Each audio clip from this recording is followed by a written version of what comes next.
What's up, leaders? Hey, today I want to take you on a tour of my office.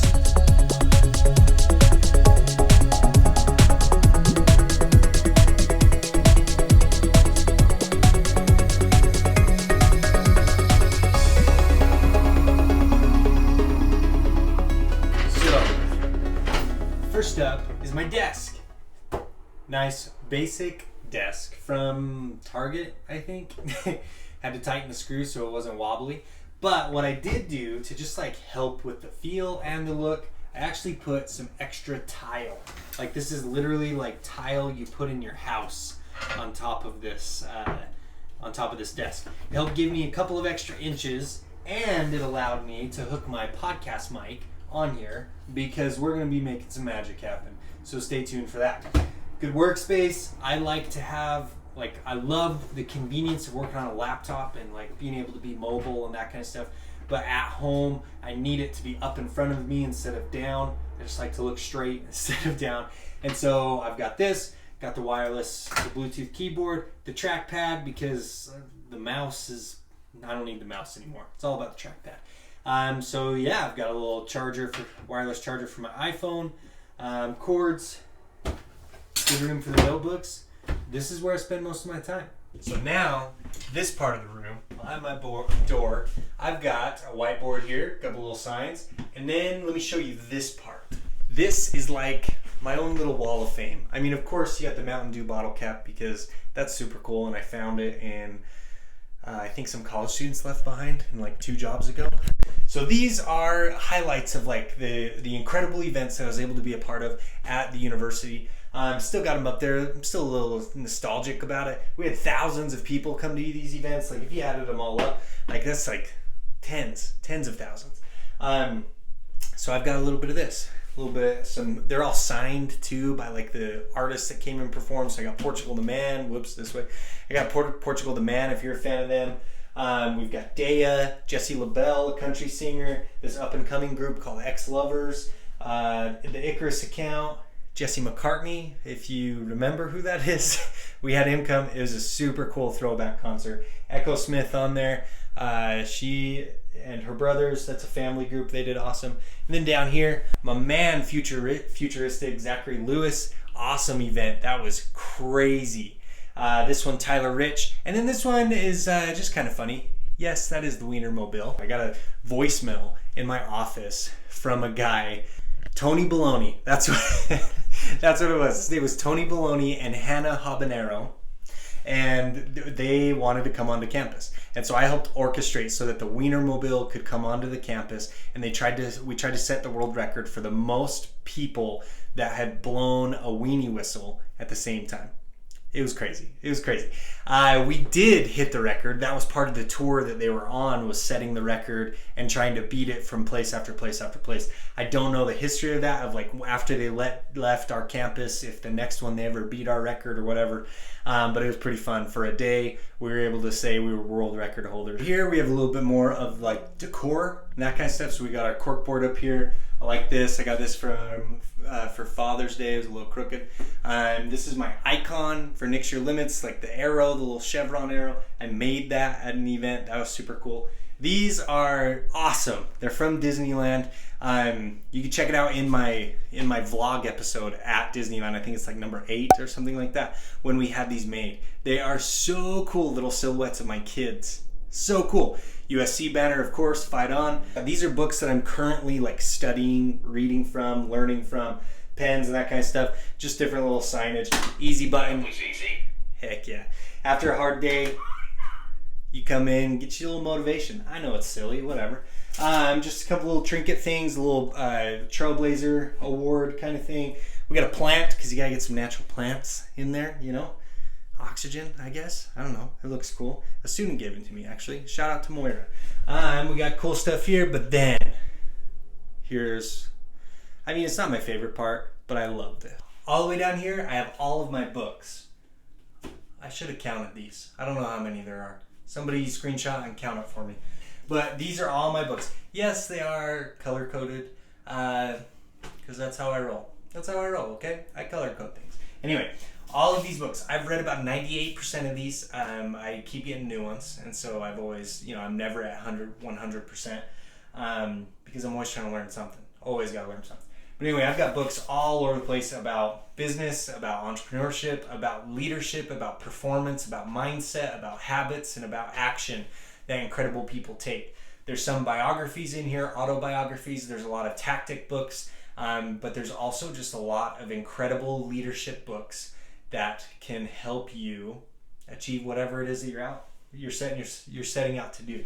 One in particular would be one of these, plug. But anyway,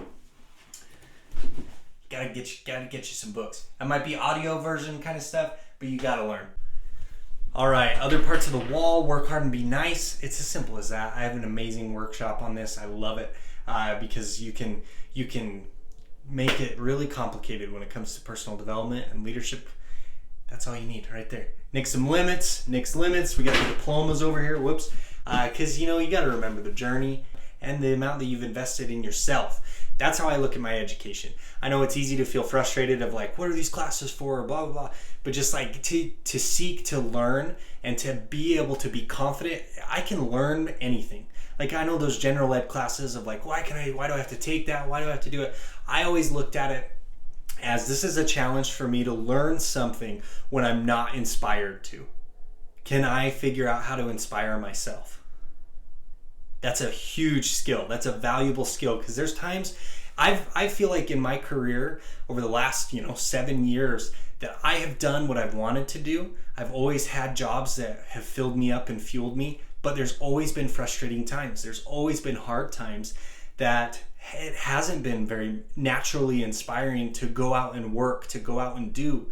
And so you have to be able to find that for yourself. Classes that are during your associate's degree, during your bachelor's degree, you're going to have a lot of classes like that where you don't feel the fire naturally. You got to build it for yourself.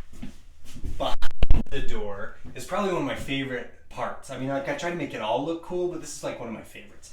I sit at my desk with the door closed so that I can see these. So what these are, they're NIXYOURLIMITS notes. I call them NIXYOURLIMITS notes. Check this out. So this is a little postcard with the cover of my book design on here. And on the back of this, I ask students when I travel and speak or when I get to work with them or coach them, I say, write a limit that you're going to nix. Write a limit that you are going to nix. Write it down and turn it in. Let that be the physical action to tell your mind that you are done with it. Write it down, put it in, and move on. Move on. So like right here, I say, write the limit you're going to nix, send it in, and consider it nixed. And so I have these students that have been able to write the limits that they're going to nix. This isn't all of them. I know there's another stack somewhere. I haven't been able to find it yet.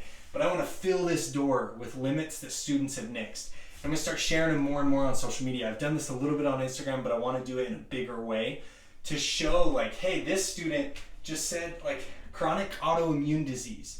Obviously, writing it on a piece of paper isn't going to, cure you of that, but it can tell your mind and your heart that you are not going to let it hold you back from accomplishing your big thing.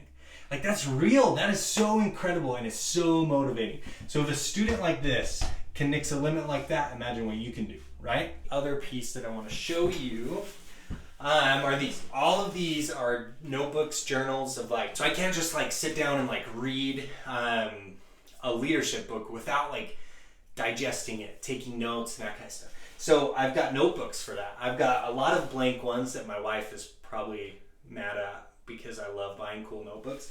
So I've got all these notebooks that I like to record things in, and these are all my planners. These are all previous planners that I've used. Some of them are like 6-month planners, some of them are 12-month planners. Just how I've been able to stay organized doing everything that I do. Personal organization is huge. It's something I hang my hat on of like how I'm able to operate at such a high level. JP, of course, need to get another picture of Walt. Working on that. Here's some more planners, another notebook, one more notebook that I want to show you. This one. This is probably my favorite notebook. And not because like it's from some random conference that I never even went to. This was given to me by a coworker from 2 jobs ago. But I used this notebook to really like launch my journey. So I was listening to an audiobook called The 10X Rule by a guy named Grant Cardone.